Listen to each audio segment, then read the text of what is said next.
Hi, Shelly. Hi.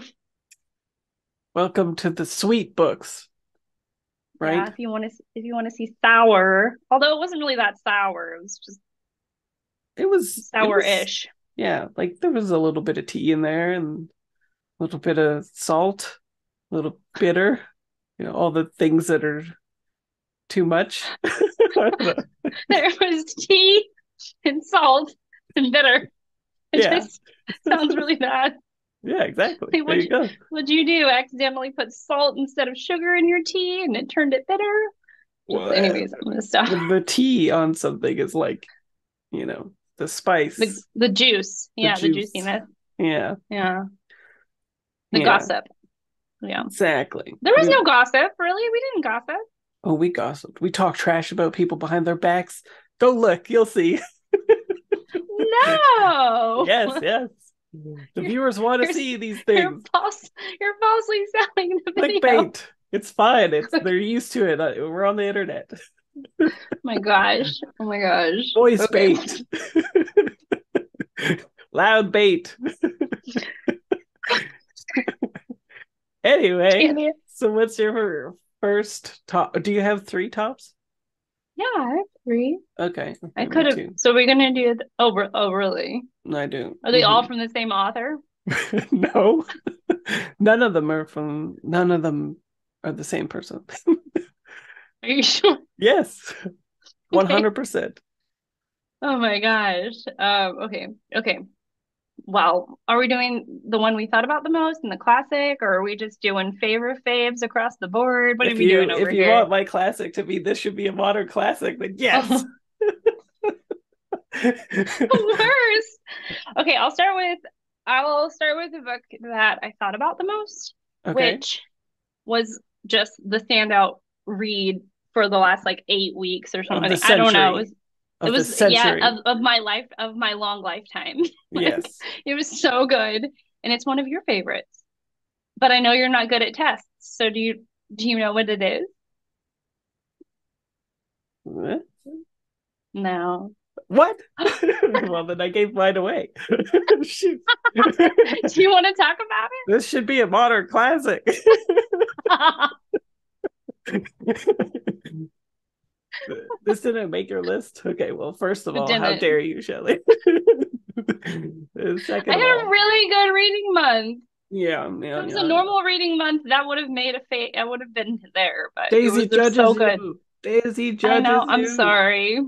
I'm Anyway, sorry. so We did read that together, though. I'm sure everybody knows what this book is about at this point. There's like literally a TV show about it now too. But Um, I went the distance and I explained it in my video, did in you? my wrap up video. Well, I Yeah. look forward to that. The long Well, explanation of what Daisy Jones and the Six is. Okay, it's go a ahead. oral history about a band that never was in the 70s, and essentially it's just charting a why this band broke up from its off from the people in the band from the horse's mouth, basically, a number of years in the future, like 20, 30 years or something like that. Hmm. It's, I would say, like, it's still commercial fiction. I would say it's still very much like, I would say, like romance kind of book, drama romance kind of Hmm. deal. But I think it just like is the most convincing picture of this. Like if you watch a much music behind the music thing, Hmm. this feels like that, except even more organic because she puts in sections that would have been cut in the editing where people are just sort of talking either trash, like gossiping about each other, or presupposing certain things. And the like Right. editing of the book is just really great because it smash cuts from different people talking about the same event frequently, which makes it Hmm. like hilarious, basically. Yeah. Like people completely misconstruing a specific event, like who is hooking up on a bus, for instance, is my favorite instance of this. And yeah, Yeah. it was interesting because I was like, I Oh, wonder if this will hold up because I've read so much literary fiction since then. Has my palate push this commercial fiction aside. But no, I still love it. I love it. And the audiobook is just like 100% one of the best audiobooks you can ever get. Yeah, absolutely. Because it's a full cast. And since it's done in like documentary style, then it's like everybody gets their own little personality. And yeah, I loved the part when they were talking about the photo shoot and they were like the two main singers, Daisy and It's Billy, iconic. right? They're like that, like they're like, oh my gosh, like they're talking about like their feelings, and then everybody else is like, they were just taking over the shoot, and like it was Yeah. just so good. It was so good. It was really good, and it kind of almost made it. I don't know. It's hard because I had such a good reading man. It was so good. Okay, well, Such a I'll be judging your tops. Just kidding. okay. Well, you can because you will agree with me. You will be like, oh my gosh, you're so right, Shelly. So we're not starting with a modern classic. We're doing the one we thought about the most. So the one that I thought about the most was Patrick Radden Keefe's Say Nothing. Mm, mm, That was incredible. It was so good. mhm. Okay. He talks about the troubles in Ireland that happened in the 70s, in the 60s, in the 70s. I don't remember now. Um, I think it was in the 70s. Anyways, yes, I think it's the go late ahead. 60s, something like that. In the early, yeah. And so, anyways, but the troubles. So when the IRA, basically a militia terrorist group, starts to um, breed fear and confusion among the residents of Northern Ireland and just the British Royal Army and the way they got involved. But the whole thing was just so good because I learned so much, which is like always a really good thing for me. Hmm. But his writing was so nuanced. So some of the people that were the most active in the IRA who made really just horrendous decisions in their youth and were extremists, he really charts their lives. And I think that he talks about the natural consequences of being a part of a group that did breed so much harm among citizens. Like a lot of people ended up living with regret and going down just paths in their lives that weren't healthy. And um, anyways, it was in stark contrast to the Sackler dynasty, the Empire of Pain that he wrote, which I thought was really incendiary in its language and was trying to provoke the reader. This, I felt like he didn't do any of that. He was just telling the story. It was so good. It was so good. And it just talked about the way that, I mean, both sides were horrible. The British Royal Army and the IRA, they did horrible, terrible, awful things to each other. And since it's such like a modern history, like it's in people's living memories that all this happened, it just made it even more like intriguing and interesting. And since then, I was so down with this book that I went and I searched out other books about this topic. And there's not a lot because it is in such recent history and there was a lot of case files that were locked away and that are surfacing now. So I think he really got the scoop on what happened with the troubles before most reporters did. And so I think that it was a really pivotal book in uncovering what actually happened during that time period. It was so good. It's so good. It's really good. It's just so good. It was so Yeah. good. Yeah, it's a Yeah. great book and a very good audiobook as well. I did listen to it and it was really good. Hmm. And I listened to it while I was sick. And like I got sucked in. I was like one point I was just like, I have to know. Like I No, have to know what's gonna happen. no wonder you put aside that other book that is in the other video that we trash talked. Yeah, we trash talked it. You're like really selling people in my video. Yeah. Okay. Okay. What's your next one? I think I talked about this with you a bit. To Like the Lightning by Ada Oh Palmer. yeah. Yeah. Yeah, this was just really exceptional. It's very me in that it's like, well, okay, so I was expecting commercial fiction and I'd been putting it off because of that, but it's far better than that. Like it's, I would say like postmodern literary conjoined with commercial fiction. Like it's just a very smart sort of bulwark of like stuff that's going on in this book. it's a series of four, and that's why I Hmm. hadn't got to it in a while too. I wanted to have all of them before I started the first one. Oh, yeah. And then it like basically made me kind of forget about it because I was waiting for them to come out, and then they did, and then it sort of was already past me on the radar. But it's so interesting because it's told from the perspective so it's like, 10 seconds in the future kind of deal, like 30 years in the future, something like that, I Oh, think. oh, yeah, yeah. And it's told by Mycroft Holmes, I think is his name. Mycroft something.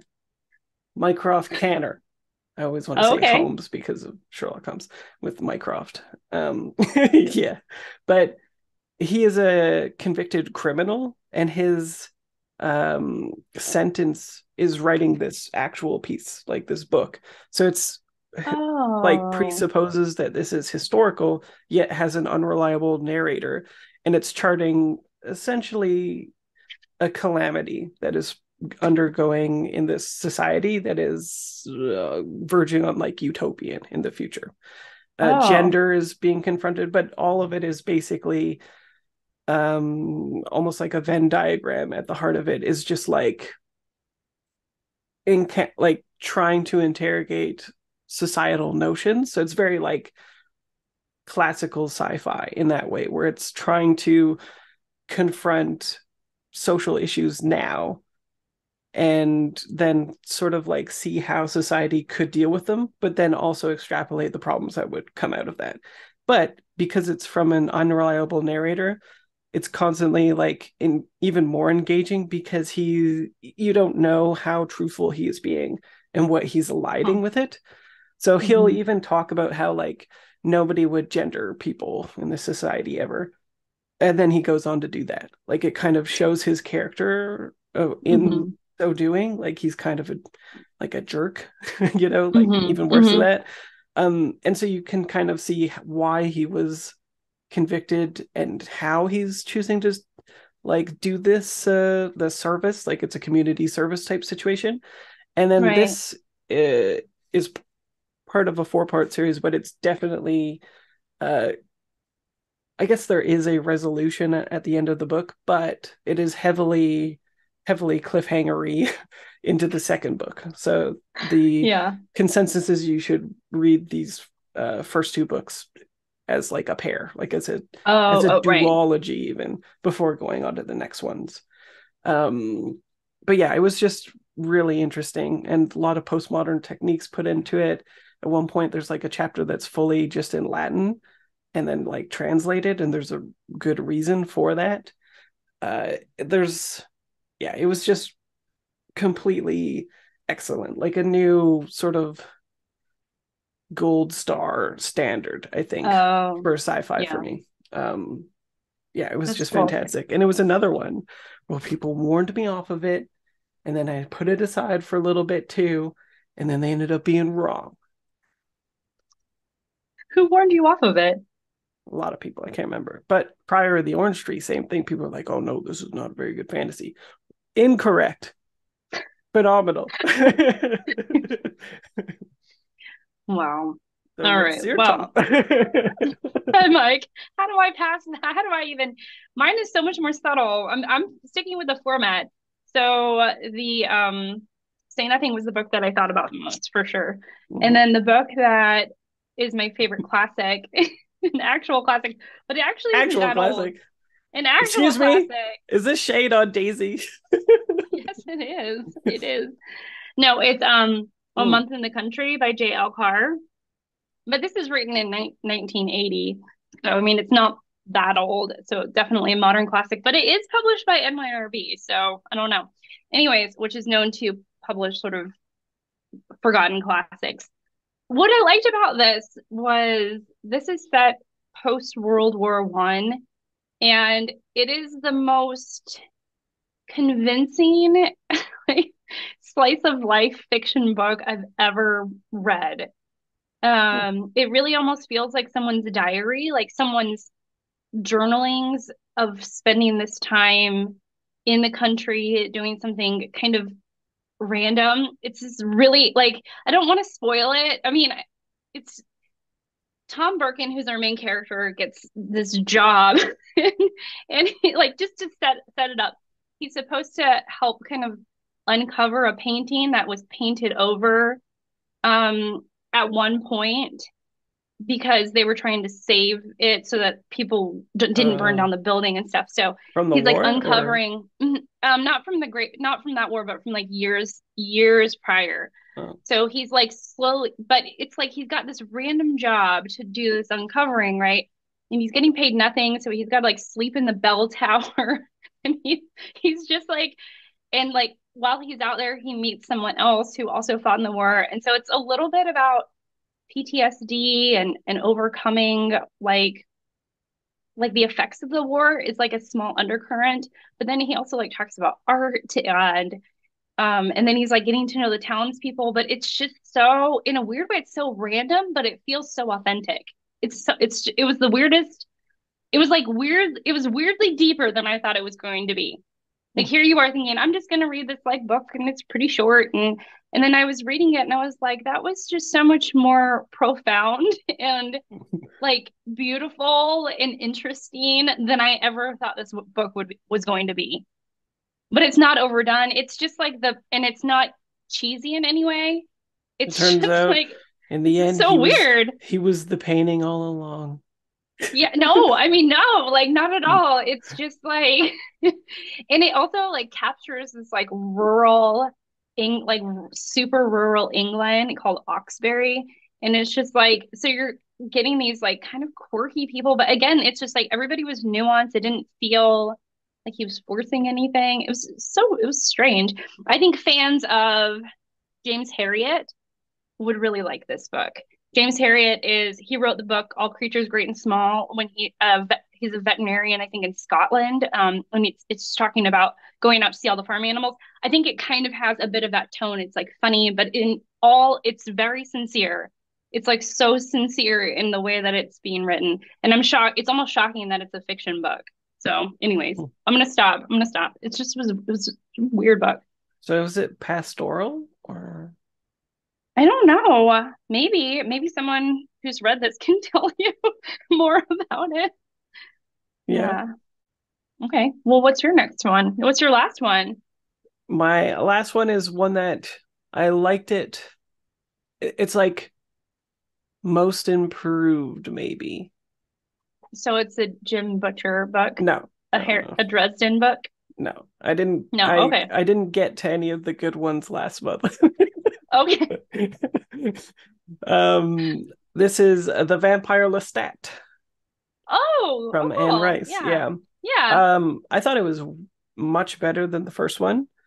I still rated it 4 stars, just like the first one, even though it was like much improved because it wasn't quite 5 stars. There's like a meandering part of this where, it follows the events of the first book as though the first book is in this universe as well, being like already published. And Lestat Oh, okay. arises and he's like in a new century, a new time. He's read the book. He knows about Louis. And then he digresses into his own story, which then becomes even more of a digression at some points because when he meets other vampires, he digresses into their stories as well. So when he meets like the vampire Armand, for instance, it becomes Oh, Armand's yeah. story for like an entire Oh, chapter as well, which is neat. weird. Yeah. Interesting. And weird, yeah. Sometimes you're I'm like, like, oh, weird. oh, this is like his whole ass story. Okay. Got it. But yeah, there's a section after he becomes a vampire. Like the very beginning, I think is incredibly gripping and very interesting, where it goes like into like almost pastoral French vibes, where he's like an aristocrat and kind of like just describing how he's different than his rich family, and there's like some weird ennui and stuff going on there, and you're like, okay, okay. And then after he gets turned, it becomes meandering to the point where like he's basically just like sad boy for like a really really long time, and you just want to Boy like tears. shake him. Yeah, and you're just like, ah. Like, I know you're not like this the whole time, but you're padding your story a lot.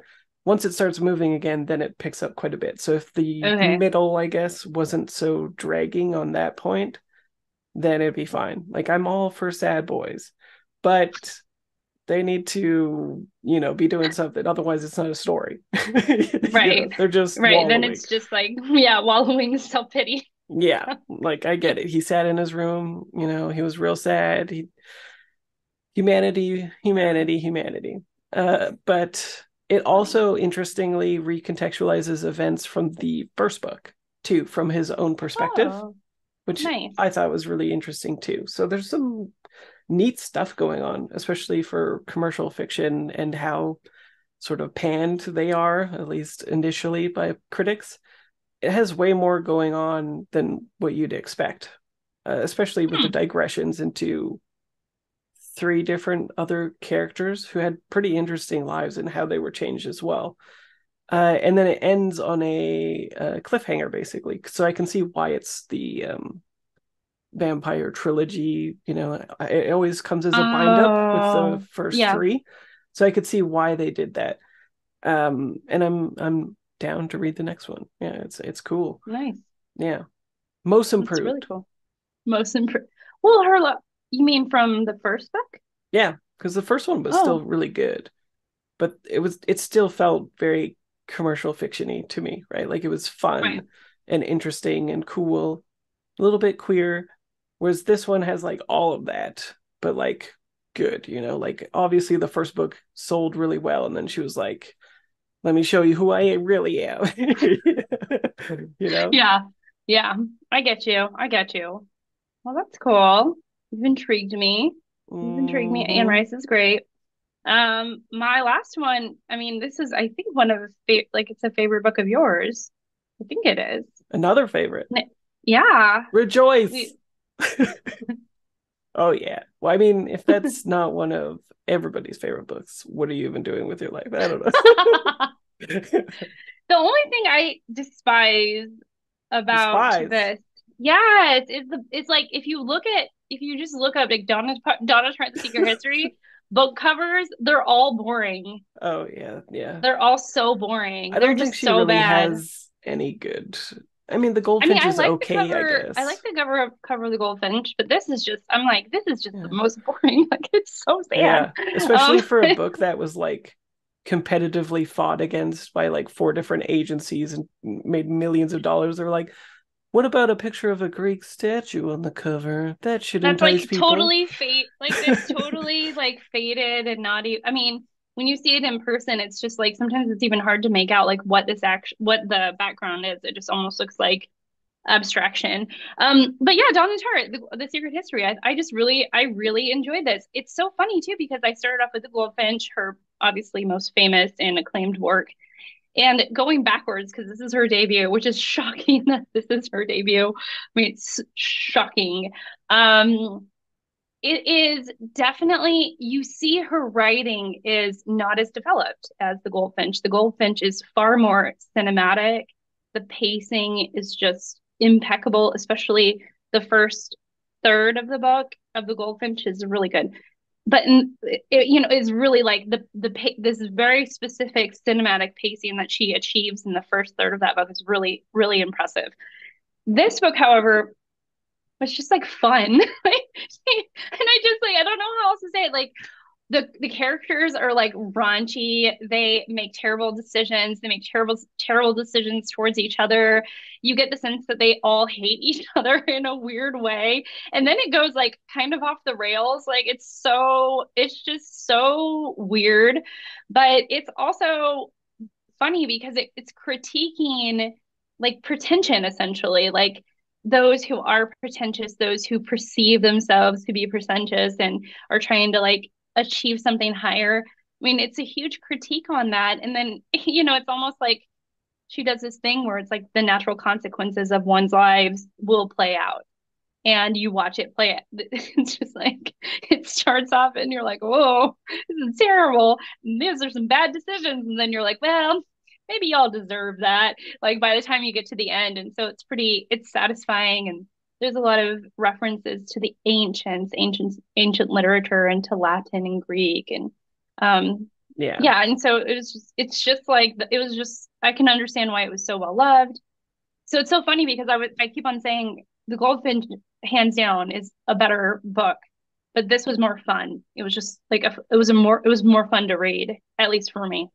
Yeah. She does so much good stuff with aesthetics in that book too, like the changing of the seasons, how people are dressed, how Hmm. they act, like, Yeah. and the like modern like tragedy of it all just like really resonates. We're just like, yeah, like all of it just sort of cascades into like such a way that is just, yeah, memorable, interesting, compelling, makes sense, seems fair, especially with a Yeah, story yeah. on the first page where it has a murder and the rest of the book is why done it instead of, yeah, everything else basically. Yeah, yeah. And also like I noticed, and then it's interesting to read, like I read her those two books in really close succession. So you realize that she is interested in like I think the darker side of humanity and like drug use and alcohol consumption. Like she doesn't shy away from um having her characters have like addictive problems and like I'm just like I've learned more about drugs in her books than I have in many others. I mean, the only other one is like Infinite Jest. Um that yeah, just like her commentary on that kind of thing. And then it's so funny because even those choices are like aesthetic choices almost. And then even though they're aesthetic choices, it's like they become issues and the consequences of those issues. And yeah, I mean, it was really good. It was really interesting. Yeah. It I was think fun. all of her books are very like thematically linked as well. Like she's Hmm. very interested in people who are like unwilling to confront themselves, and then that like dark space sort of drives their entire life into Hmm. whatever it becomes. Yeah, she's good. I hope that Yeah, she's you really good. end up liking Little Friend. I loved that book, but it's definitely positioned in a weird space when you read one and three, because Yeah. again, it's like I think similarly not as well written as the Goldfinch. Like she's still on the come up or whatever. uh, Right. but then it has like such interesting things going on with it from like a craft perspective. Just like she's just not interested in reading or writing a like straightforward literary fiction book. Like it's Yeah. always got some twist, some weird things that's going on with it. Yeah. I think it's interesting too because she's this the little friend is set in the South. Yeah. So I think that's going to be really interesting. I mean, I haven't read it yet. I don't know when I'm going to. Maybe sometime this summer. Um, but yeah, I mean, so and then also like I've noticed like even between the two books that she can't write a short chapter to save her life. No. So she's got these really long, sweeping chapters. And I think she's really interested in friendships and found family, and even if found families are toxic in a way. And I think, yeah, she's really interested in like one's morality and how that can be tainted or flawed in some way. But yeah, I mean, and then she's clearly interested in art in sort of all its forms, whether it be the ancients or actual paintings or, yeah. So I'm like, she's my girl. Like, I'm vibing with you, girl. Yeah, So she's great. I'm excited about what will come up next. And I mean, what I'll think of the little friend. And then if she writes something else, she ends up Hmm. writing something else. It's been about 10 years. So like, We're due, like yeah. Donna's heart, where you at, girl? Like, come on. Yeah. I hope soon. Hope soon. Um, but yeah, so thanks for coming. Thanks for Yeah, sharing. you're Thanks welcome. for being Shelly. Thanks. I can't be anyone else. So, True, you know, true. yeah. Well, Still, thank you. Thank you. congratulations. All right, we're gonna devolve into silliness. It's something to go. Bye. Okay.